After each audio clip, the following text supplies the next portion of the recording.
Hello, everyone. Thank you so much for joining us today for our Negotiating Your Job Offers presentation as part of our PhD job search prep camp for the humanities and social sciences. So we are going to do some very quick introductions. So my name is Helen Foe. I'm one of the associate directors at Penn Career Services. I am joined today by my colleague, Diane Hull, also associate director. Diane, would you like to say a quick hello? Hi, everyone. We're glad you're here today. So a couple of topics. So I'm going to go through the agenda for today. So we're going to start with talking about when to negotiate, but I'm going to back up a little bit and talk about why you might want to negotiate first before getting to the when of negotiating. How do you approach that conversation? I know that for some of you, the idea of negotiating can be a little bit nerve-wracking. So we'll talk about some strategies for how you can approach this conversation. We'll talk a little bit about what can you negotiate besides the salary. Obviously, the salary is something that many people want to negotiate, but what else can you negotiate? And then we'll end with talking about some helpful online resources available to everyone through career services and beyond. So that's our agenda for today. So we'll start by talking a little bit about why you might negotiate. So it's a good thing to negotiate, I think, in general, because when you get a starting salary, right, when you get made an offer and you do negotiate and you're successful in negotiating that, your future pay raises are going to be dependent on that base salary, right? So if you were able to negotiate, let's say, $2,000 or $3,000 more, that means, if you were to get a 3% pay bump every year, then 3% of that extra two or 3,000 is going to matter, right, over time if you stay in a position. Similarly, the base salary is important in terms of figuring out what your retirement benefits are. So many employers will have a matching system of contributing to your retirement account. So if a company will match, let's say, up to 3% of what you put in, right? 3% of your salary every month, and they will give you basically free money for your retirement. 3% of a smaller salary is going to be less than 3% of a higher salary, right? So those retirement benefits are also going to be really important if you're able to negotiate. So all of this, is related to the fact that these salary negotiations do have a compounding effect over time. And so it's the pay raises, it's the retirement benefits, and it can also have a benefit in terms of if you were to choose to, let's say apply to a different job, even though in most cases some employers cannot ask you, how much you're currently making. If you do have a higher salary, it can be helpful in getting you an even higher salary when you move to a different employer. So it's important to keep all of those in mind as reasons for why you might negotiate. We get asked often whether or not you have to negotiate. Sometimes we have students saying to us that they just got an offer and they're really happy. The offer kind of exceeded their expectations, and there's really not much they want to ask for in addition to what they've already been given, right? And they don't want to negotiate, and that's okay too. You don't need to negotiate. A lot of people do, and I would say for the most part, many employers also expect that someone would negotiate an offer. So I just wanted to kind of clarify that, we encourage you to negotiate, but it's not something that you have to do. Okay, so this is another question that we get asked all the time, which is about the timing of negotiations. So the best time to negotiate is when you have an offer in writing, right? You have an offer in hand. It's better, I would say, to wait until you have a written offer as opposed to just a verbal offer. And the other thing that we would recommend is to negotiate only if you are serious and interested in accepting an offer. If you have no intentions of taking an offer for whatever reason, it's best to just go ahead and decline it. And I think that the reasons for that, there are a couple, but the one that stands out is basically that, at the end of the day, you still want to maintain a good relationship with that employer that you're going to decline. And if you are kind of drawing out a whole process and making things kind of really complicated for them, only to kind of say no thanks, um, I think you run the risk of kind of having them think that they were being used in this process, right? So if you are at all serious about the offer, like definitely you can go through with the negotiation process. But if you have zero interest at all in accepting the offer, it's best to just go ahead and decline. And then in terms of the timing of negotiations, definitely negotiate before you accept the offer, right? So don't accept the offer before negotiating, because this is the time where you have leverage. You have the most leverage, right? When they've made you an offer, you haven't taken it yet. So this is the time when you have all of the leverage and it's all in your hands. After you accept the offer, it's kind of too late. Like you can't really negotiate because you've already accepted it, right? So it's that sweet spot of negotiating after you got an offer, but before you've accepted it. Okay, so I'm going to talk a little bit about pre-offer negotiations. And so what this means is so a lot of times when you're applying for a job, you're filling out an application online, and the employer tries to kind of gauge what your salary, what kind of salary you're expecting. And a lot of forms would have an automatic kind of entry where they ask you, and some of them might even require you to put in something under salary expectations. And our advice for that is to try to basically bypass the field. So if you can write in the word negotiate or negotiable, or if you could fill in the text field with something else, you can put a zero. If you can bypass the form by putting a zero in there, you can do that to try to bypass that part.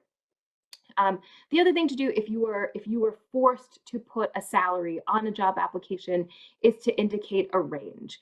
And so this is the part where you do want to do some research, and we'll talk a little bit about some of the resources that are available so that you can do this research ahead of time, ahead of when you get an offer, ideally. So before an interview, when you're applying for jobs, it's best to try to evade that if you can. During interviews, there certainly are cases where employers will try to get that information out of you, right? They might try to get out of you, how much are you expecting to be paid?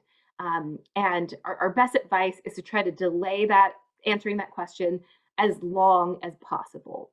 So a couple of things to do would be to really just emphasize that you're more interested in learning more about the role, about the responsibilities, about how this position fits in with the team, how it contributes to the mission of the organization. So it's best to kind of try to delay it by saying that here are the other things that I'm more interested in learning about right now. And that the salary is something that is important to you, but it might not be the most important to you, right? So that's one of the strategies. You can also try reversing the question, and I would say to do that delicately, so that so if they were to ask you, what's the salary that you're expecting in this role, you can kind of gently kind of reverse that question back and say, I've been doing some research and looking into X, Y, and Z for these roles. I was wondering, could you tell me a little bit more about what the range might be that you're envisioning, right? So kind of asking it in a non-confrontational way might be another strategy that you can use. And then if you are truly pressed, multiple times to answer that question, This is where, again, it helps to do some of that research ahead of time, to know what the range is, and to make sure that that range is in line with the competitors, right? With the peer organizations that that are kind of comparable to the place that you're applying to.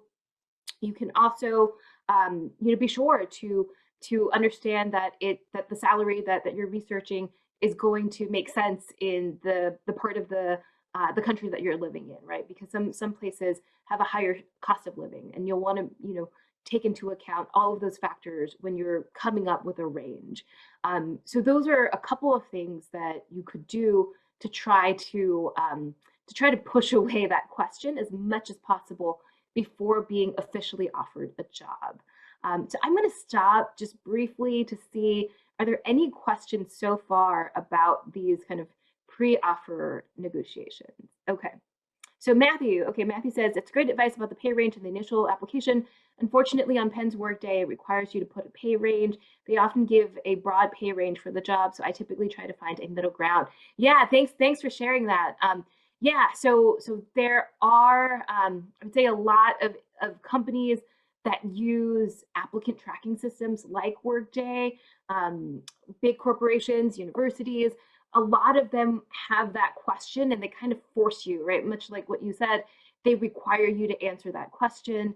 And at least, with the jobs that are offered by Penn, and you read the job ad, you'll see that the pay range is really broad. There's like, there can be, a $50,000 difference, right, between the range that they're giving you, or even larger than that. So it's good to do some research, give a broad pay range, and like find a middle ground, right? To as you're thinking about that range. I would also add that what you want to do is also do a little bit of research into what's important to you, right? What is your absolute bottom line? I think it's important to kind of know that for yourself, so that when you are filling out these applications, you're giving a figure that would make sense for you, right? You don't want to lowball yourself and give a number that you're not going to be happy with.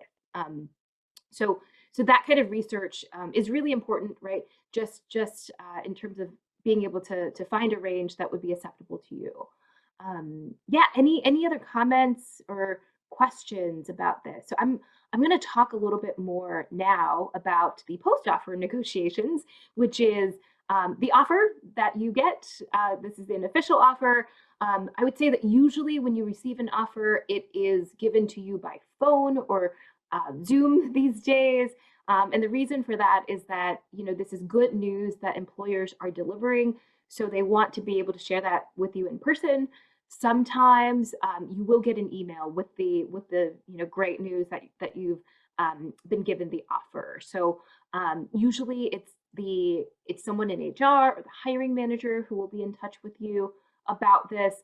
And at that stage, you will want to confirm that it's an actual offer, right? So what that means is a job offer comes with a salary figure attached to it, and it should come with some other information as well.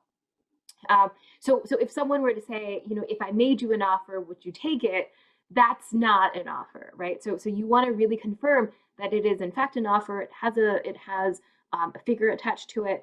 I've worked with students before in other fields where they've gotten a job offer, but there's no number attached to it, and that's not a good situation, right? Like you really want to make sure that the offer comes with a number.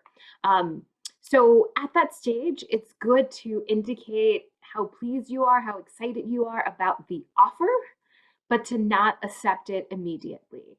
And I think sometimes, especially if the good news comes in a phone call, it can be really tempting, or it could be a little bit stressful. Like you might feel the stress of having to answer them on the spot, right? If they're calling you. But our advice is to just, understand that you don't have to get back to them on the spot. So, you can say things like, I'm so excited to receive this good news. I would love a few days to think about this. typically the employer should let you know in terms of how long you have to make that decision, right? So how long they'll usually give you a deadline of some sort, and the time that you have to make this decision is also negotiable. So if they give you, let's say, a week to make a decision, and you need more than that because let's say you have another interview at another organization, it's okay to ask for more time. I would say generally it's good to ask for more time before the deadline approaches, and I'll talk a little bit more about that. Okay, so Diane shared some helpful information from Penn's website about salary ranges. That's really helpful. Thanks for sharing that, Diane. Yeah, just more addresses Matthew's question, but this only is specific to Penn. Yes. I wouldn't necessarily extrapolate this to other places, just kind of at the moment. Great, thank you. Okay, so in terms of preparations, I talked a little bit more about that earlier, and I'm gonna say a little bit more about negotiating, preparing to negotiate. So the power of networking is really important when it comes to things like this, when it comes to negotiating and thinking about salaries. And it's really good to kind of begin that networking, for other reasons, right, as part of your job search. But as it relates to understanding salaries, and job offers, it's good to connect or to reconnect with your networks during your job search or even earlier, right? So if you are doing informational interviews, which I highly encourage everyone to be doing, whether or not you're actively on a job search, it's good to ask for this kind of information. So I have on the slide two questions, right, that you could ask people when you're doing informational interviews, just to learn more about the job, about the industry, about the company. So asking things like, what does an entry-level person or someone with qualifications such as X, Y, and Z make at your organization? What resources were helpful to you when you were preparing for interviews and negotiating offers in this field? Those are some good questions to ask so that you can get a good understanding of what kind of salaries to expect, right?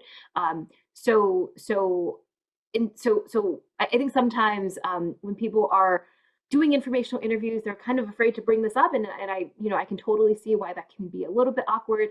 But the point here is to really shift the attention kind of away from the person, right? Away from the personal. So instead of asking, how much money do you make, right? What's your salary? The point is to kind of shift it to asking about, in general, right? Whether it's about a role at this organization or whether it's about a role in the field, or asking about resources to help people understand, how to weigh a job offer. Those are good ways to ask about that kind of information through networking. Let's see. So I see a question in the chat. There's a question. I got an offer for a part-time project-based job. We will be discussing compensation today, actually. Should I negotiate the compensation, which I don't know yet? Maybe ask for a bit more time to get back to the hiring manager about compensation. So I think, I would definitely recommend that. We're very happy to speak with you. We have walk-ins every day on the graduate student and postdoc team at Career Services. So if you go onto Handshake, I would definitely recommend, like, if you're getting an offer today, feel free to talk with one of us who will be covering walk-ins, and we can talk with you more individually about that. But in general, I think it's good to get the information first, right? So you can't really negotiate something if you don't get that information, if that makes sense, right? You kind of want a number to react to, right? Especially if you're talking about salaries. So I would say first thing is to get that information from the employer, right? Because an offer comes with a number, comes with salary information. So I would get that information first, and then it's okay to take some time to think about it. Yeah, but we are very happy. So if any of you are actively applying and you have a job offer that you might be getting anytime soon or in the future, feel free to be in touch with us. Happy to talk with you, in a one-on-one setting. Okay, so a couple of other things about the research part, and trying to get a little bit more information before you have to negotiate, is just about researching the market. So depending on the field that you're interested in, there are some professional associations that have salary survey information on their websites. Some of that is just all made public, so you can look at that information. Public agencies and some nonprofits make salary structures public, and depending on what public entity you might be interested in, there are people's salaries get posted too. So so definitely you'll want to know about that. And then the occupational Outlook handbook from the Bureau of Labor Statistics has a lot of information on those ranges too, and that's really helpful. They basically have collected a ton of information for salaries, for different job titles, different industries, and all of that is available for free, for anyone just to check out. So that's another source. You all might have heard of Glassdoor before. Glassdoor is a great resource for you to just check out, right, information that's out there. The key thing to remember about Glassdoor is that the salary data is all self-reported. So this means that it's all individuals contributing and telling and sharing the information to you. There's no real way to confirm if what people are reporting is 100% accurate, but it depends on, if you were applying to a bigger company, you should be able to see, right? If here's a position, here's the job title, and you see a bunch of people putting in their salaries, and you notice some patterns, you have an idea of what the range is. That's going to be helpful if you're applying for a smaller place. Maybe there aren't people putting in their salaries there, or maybe there's one person and it seems a little bit off, right? So you kind of have to take that information with a grain of salt and know that it's all self-reported. The other thing to know about Glassdoor is that you have to add your own data in order to see their data. So they're going to ask you what's a role that you've had, and please share your salary or your compensation from this role before you can look at the information that's on there. There's a salary calculator there as well. That's another tool that people can take advantage of. Another great resource that we have at Career Services is called Going Global. So some of you might know this as a resource for international students, for anyone who's interested in looking at jobs and internships abroad. So it's really great for that. One of the things that's really beneficial about Going Global is that they have a searchable database of these international job and internship listings, and there's also an H-1B database that they have. So along with the information in terms of which companies, what roles are being granted H-1B visas, they also include the salaries next to them. So, even if you're not interested in looking at opportunities abroad, or if you're not an international student, you can still use Going Global to use their H-1B visa database to check out, here's the position, here's the company, and here's the salary that people are getting paid. And this is accurate information. So that's another resource just to help with your research. So any other questions before I move on to the actual strategies for negotiating? Any questions so far? Okay, so we'll continue to keep an eye on the chat. So feel free to put your questions in there. So I'm going to talk a little bit about the strategy. So what do you do when you get an offer, and how do you actually negotiate, right? So this is something that comes up a lot in our conversations. which is that should you be trying to negotiate by email, or should you negotiate by phone?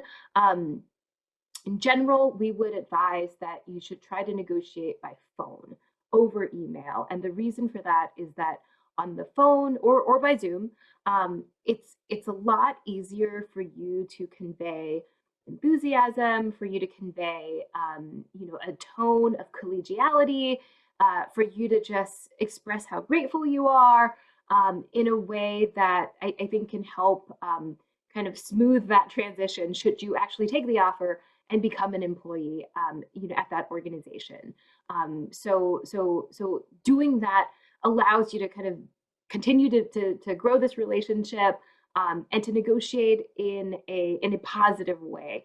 Sometimes with email, you really run the risk of, if it's not well written, right, and if it's not proofread and read over a lot of times to ensure that the tone is correct, it carries the risk of not appearing excited or enthusiastic, or not collegial, and that's something that's just harder to do in written form, right? If you're talking to someone on Zoom or over the phone, it's just a lot easier to convey those things, a lot of these kind of intangible qualities, compared to email, right? Where the tone is just harder to read, even if you try really hard to get it right. So it's best once you get an offer, take some time and let them know that you want to take this time, and to let them know to set up a time to have a phone call or a Zoom chat, and you want to give yourself some time to really prepare before you have this conversation. So as I mentioned earlier, you don't want to wait until the offer deadline to begin negotiating, right? So if you have, let's say, 2 weeks to think about an offer, don't contact them on day 14, right? To begin negotiating. You'll want to be proactive about this, because all of this takes time, right? Like, you want time for yourself, but you also want to have time for the employer to be able to see what they can do on the back end. The employer usually needs to consult with other people internally before they can make this kind of decision. So, so behind the scenes, usually the employer has to be in touch with an HR person. They have to make sure that there's internal equity. They need to kind of figure out what it is, like what their organization is capable of paying, what their budget allows. There's a lot of things that they have to consider before being able to respond to you, right? So they can't get back to you immediately and on the spot. So typically, if you were to make some requests, they would take some time before getting back to you about your request. So again, all of this underscores the importance of researching the cost of living, understanding your values, the priorities you have, the scope and responsibilities of the position, all ahead of time, right? So as you're networking before your job search, throughout your job search, through your interviews, when you're talking with them, everything that you're learning about the role, about the company, about yourself, right? All of these things will be important factors in helping you to figure out, like, what it is that would make you happy, right, in terms of an offer. Okay, so in terms of what can be negotiated, I know that and as many of you know, the salary obviously is something that many people like to negotiate, but there's also other things that that you can negotiate as well. So I have on this slide just a couple of things there that some might exist for some jobs, and some might not be available for other types of jobs. But these are typically some of the things that can be negotiated. So relocation, especially if you're moving to another city, you're moving across the country to another state or whatever. Typically, employers, this is something that you can negotiate with employers. The job title is something that you can also negotiate, and sometimes it's going to depend on what the structure is within an organization, but that's something that you can definitely ask for. A start date. This is something that I think many people like to negotiate just to make sure that they're able to start at a time that makes the most sense for them. Uh, and then parental leave. So whether you're soon to be mom or dad, if that's something that is on your radar, that's something that you can bring up as well when you're negotiating an offer. Remote work options. I think this is one that is more and more relevant now, especially since so many of us have been working remotely, and there are jobs that have gone completely remote and virtual. And there are other companies where people are returning fully in person. So this is something that, it's perfectly reasonable to negotiate as well, right? If you're interested in, let's say, a hybrid work situation. Continuing education is something that you can negotiate. So I would think of it as professional development. If you're taking courses, if you're finishing up a degree, things like that you might want to ask about if there are opportunities for the employer to support you in. Laptop, phones, those are things that I would say, depending on the job, they might provide you with those things. You might ask, if it seems like they weren't forthcoming on some of that information.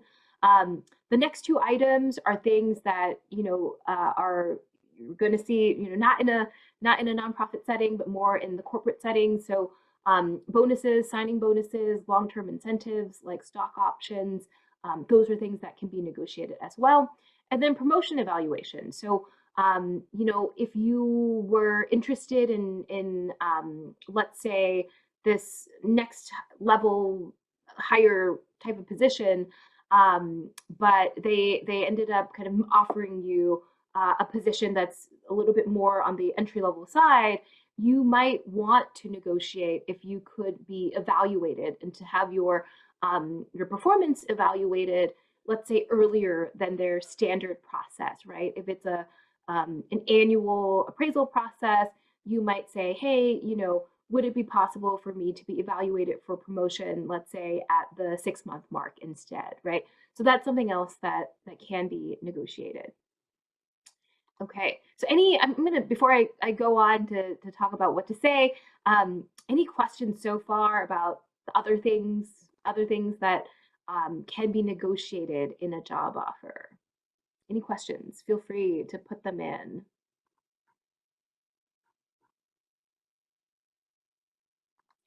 So I don't see any questions so far, but feel free to keep them coming. So what to say when you're negotiating? This is one where we work with students a lot, in one-on-one settings to help them kind of through this process. And this is something that I would love for all of you to be able to practice at the end as well. So what to say when negotiating? Definitely, I would start off at the beginning of your call, whether it's on video or by phone, to express enthusiasm for the job. So you'll want to start off with a very positive, statement about how excited you are about this offer.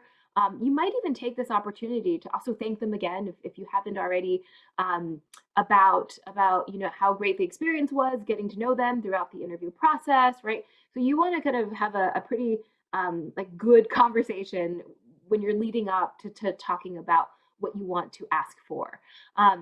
And kind of once you're able to set this tone of collegiality, you can then kind of ask your list of questions, right? So before doing that, you want to basically be able to prioritize what are the things that you want to negotiate, and then talk about them in that order, right? So in many job offers, the salary is probably the most important, and so discussing salary usually comes first before negotiating other benefits or conditions. And so in terms of asking for salaries, like how do you say this? How do you articulate this? I would say there's two ways of doing this. One is, if you are asking if there's any type of wiggle room in the salary, a good word to use is the word flexibility, right? So you can pose the question as, asking if there is any flexibility in determining your salary, right? Or increasing your salary. So that would be a very kind of open-ended way of asking, if there's any type of room for them to increase it. If you have a salary in mind, right? So let's say, the number that they gave you is just, a couple thousand off from what you were thinking about, and you have a number in mind that is kind of like your absolute kind of minimum, right? Or whatever it might be. It doesn't have to be your minimum. It can be higher than what you are thinking as the minimum. If you have a number in mind, the other way to kind of approach this is to ask if there's any flexibility in moving the salary closer to X amount, right? So again, the word flexibility is in there, and I think that helps to create a tone of openness, and just a tone of collegiality, right? Like using that word helps you come across as someone who's asking a question in a very kind of polite and collegial way. So it doesn't make it sound like you're demanding something, right? Another thing that I would add along with this asking of increasing your salary is to be very intentional with your professional reasons and to stay away from the personal.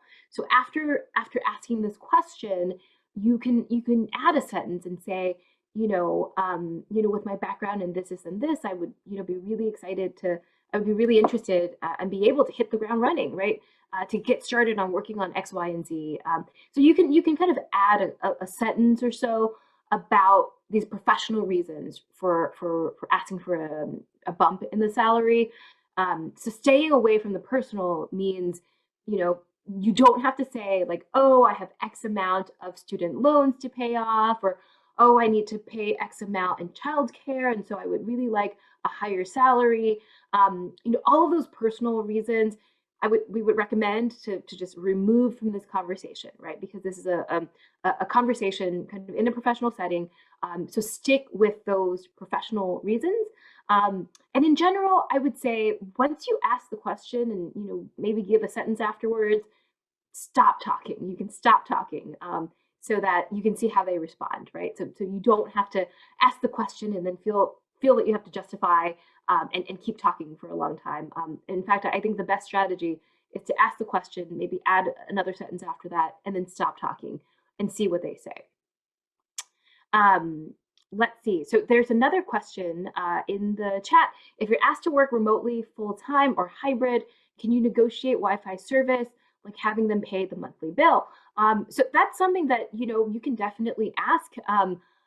I think I want to say I have friends in other industries where their employers definitely kind of foot the bill for those things.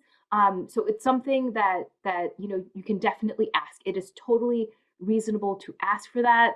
The answer might be no in some places, depending on what their resources are, but it's very reasonable to be able to ask that question, right, as part of your negotiations. Absolutely. So that's a good question. Yeah, any other questions? Okay. So there's another question. What is best to say when the employer asks me for a number before me giving one? Yeah. So this is kind of going back to talking about the pre-offer negotiations. If you were really pressed to give a number, again, I would stick with the range and to do your research ahead of time. So this is where the networking comes through. This is where, Glassdoor, any other resources that you have found, you want to have that range kind of at the beginning, ideally at the beginning of your job search, but definitely before you are made an offer, right? It could be the case, and this question can sometimes happen during the interview process where the employer is pressing you for a number. So you could, again, try to delay that question, focus on the other things that are more important to you. You can, reverse the question in a very kind of polite and kind way, or you can, if really pressed for it, you can give them a range that would be acceptable to you, right? So that would be the best way to handle that situation. Okay, so I'm going to talk a little bit about what to do when you're waiting on another job offer. So this is something that, typically is the case for, for people because, you're applying for jobs and you're not only applying for one job, right? And the timelines for all of these different job applications, they are not, for the most part, they're not going to line up. And that's one of the difficulties, right, in trying to assess job offers is that most of the times when you're applying for jobs, you're not going to get all of the answers, right, all at once. And so that can be a little bit hard to kind of navigate. But let's say that you just got an offer at a place where you really like, but it's not your top choice. And you just interviewed last week at another place that you would love to work at, right? So what do you do in that situation? So first thing I would say, you want to be honest. So don't invent job offers that you don't have. So the strategy here would be to reach out to that employer that you just interviewed with, and to let them know that I really enjoyed talking with you and learning more about the position. I'm really excited about this company because XYZ. And I want to let you know that I have another job offer that's a little bit time sensitive. And so the thing that you want to get at is their timeline and to ask if when they might be able to make a decision, right? Given that you have this other time sensitive offer. So that would be the way to approach it, is to get back in touch, especially with the places where you have interviewed already or will interview like very soon.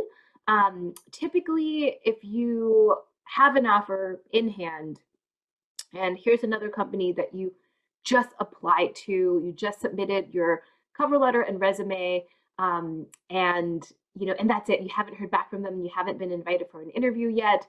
It's a lot harder to kind of get anything out of them, right? Because they're not even at the interview stage. So chances are that timeline is not going to work out, right? In order for you to be able to compare, right? Should you get an offer at the other place. But definitely if you've already interviewed at a place, it's really reasonable to get back with them, and to ask if they can give you more of an update in terms of their timeline. So that would be the best thing to do. Okay, so I see another question in the chat. What about sequential offers too, deferring 1 or 2 year postdoc for an assistant professor? Yeah, so let me just back up and say that, so what I'm saying for negotiations today mostly is about negotiating for jobs outside of academia. During the academic year, our team has other workshops that are more focused on negotiating for faculty and academic positions. There's some similarities, but there are also some major differences in how you would go about negotiating for a job outside of academia versus a faculty or an academic position. So the question here is about sequential offers. So if you have, let's say, a 1 or 2 year postdoc, and you also get offered an assistant professor. I think that's the position. That's the question that's being asked. In that case, yes. Usually. So I'm going to put on my faculty job search, negotiating workshop hat on briefly. Usually, when you get offered an academic postdoc and you get offered an assistant professor position, hopefully, the institution where they're hiring you full time will see that getting a 1 or 2 year postdoc at this other place is a prestigious thing. It's going to help you in your work. It's going to, kind of set you off in a good path, right? So that when you get to this institution, that you'll be able to do X, Y, and Z. So in many cases, you can negotiate, deferring a year or 2 so that you can take on this other postdoc before starting as an assistant professor. There are some cases I can imagine where an academic institution would say, this is a position where we really need you to start right now because we have teaching needs that need to be fulfilled, and we really need the person to start according to the start date that we had intended. We really can't defer because let's say it's a teaching focused role that we hired someone to teach, right? So if you're taking on a 1 or 2 year postdoc, then you won't be able to teach. So it might be the case that they say no, in which case you'll probably just have to make that decision. A lot of people in that position will probably take the permanent, full-time position over like the 1 year postdoc. But there might be other people who have other considerations where it might make more sense to take the short-term postdoc over a permanent position. So yeah, I hope that answers the question. Feel free to ask a follow-up if you have a follow-up. And for anyone else, if you have other questions, please feel free to put that into the chat. Okay, so we're going to talk a little bit about after the negotiation. So what do you do after you accept an offer, or what do you do if you decline an offer? So if you get an offer and you negotiate, then you will want to make sure that you have an updated offer letter, right? So at each stage of the negotiation process, so if any of the terms change, so let's say you ask for a salary bump, let's say you ask for an increase in the relocation reimbursement, all of that needs to be reflected in a written letter, right? It needs to be written somewhere. It can't just be a verbal, like, oh yeah, we were able to do that for you. We were able to bump you up to this number. So that's something that that you'll want to make sure is in written form. And so after you kind of sign the offer, you accept it, definitely you should reach out to everyone who has helped you in this process to say thank you, and to let them know that you've taken this new position. It's really helpful, from like a networking point of view, right? To just give an update to people and to thank them again, because people like to be thanked, if they spend some time helping you in your job search. What you'll also want to do is to notify all of the other employers who interviewed you that you've accepted a job, and to thank them for their interest, and then to basically withdraw from their search, right? So this is just pretty standard protocol. If you've taken a job but you were in the running for other positions, it's just common courtesy to just let them know, thank you so much for this opportunity. I really enjoyed XYZ. I just want to let you know that I've taken a job at, you can reveal the place, you don't have to reveal the place. But to let them know that you won't be that you'll be withdrawing from the search process. So that's just good to do, so that they have the most up-to-date information in terms of what their candidate pool and their finalist pool might be looking like. If and when you accept a job, you are making a commitment, so you should keep it. We definitely want to reiterate to that people should not renege on a job offer, because there can be a lot of different ramifications, right? Both personally, professionally, and institutionally. And so what this means is that, if you were to renege on an offer, it can be bad, because sometimes the field that you're in can be a very small world. And even if it is a big world, in the industry that you're looking at, word can get around, right? So if you took a job offer, but then you kept interviewing at other places, and then 2 months later, reneged on the initial offer, it's bad, because sometimes the employers can get in touch with each other, right, and share what happened, and then you could be left without a job, right? So that's kind of like a worst case scenario. It's bad professionally, because again, you never know when you might bump into someone 5 or 10 years, in down the line, and they might remember, like, oh, this person did this, and just isn't trustworthy, right? So this is all also about protecting your own professional reputation. Institutionally, from our point of view at Career Services, it's not great when a student reneges, because it kind of reflects poorly on Penn as an institution. So those are all the reasons to not do that. So what it means is, it is really important when you are evaluating an offer, to know what you're getting yourself into, to know, what it is that you're undertaking, what the responsibilities are, to know as much as possible about the office that you'll be joining, to know about the company culture. you'll want to know as much as possible, right? So that you can be enthusiastic when you take this job offer and stick with it. It's another reason to kind of do a lot of research to just know that this would be a good fit. It doesn't have to be forever, right? Like when you take a job offer, there's no expectation that you'll stick with it for 5 years or 10 years. But you'll stick with it. That when you take an offer, that you'll stick with it for I would say at least a year, typically. Um, so what happens when you are declining a job offer? Um, Definitely recommend being very gracious and letting people know. So if you got a job offer and you were seriously considering it, you can send them a very kind email to let them know that you've taken an offer elsewhere. And you can drop in some really nice things about them, because who knows, it might be that 10 years later you might end up working for them, you might end up applying for a job there later, right? Or maybe someone that you interacted with at that organization ends up going to the organization that you'll be at, right, 5 years down the line. So it's really helpful to just let people know, thank you so much for the opportunity. I so enjoyed doing blah blah blah and getting to know this company and talking with you, and tell them the update.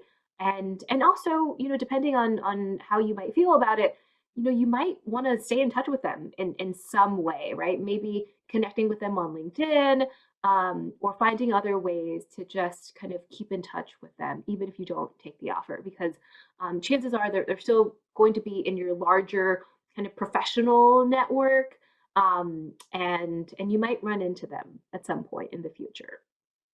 So that's a little bit about what to do when declining an offer. So we have a really helpful resource. It's a quick tips on negotiating guide, that we've put together only for graduate students and postdocs at Penn.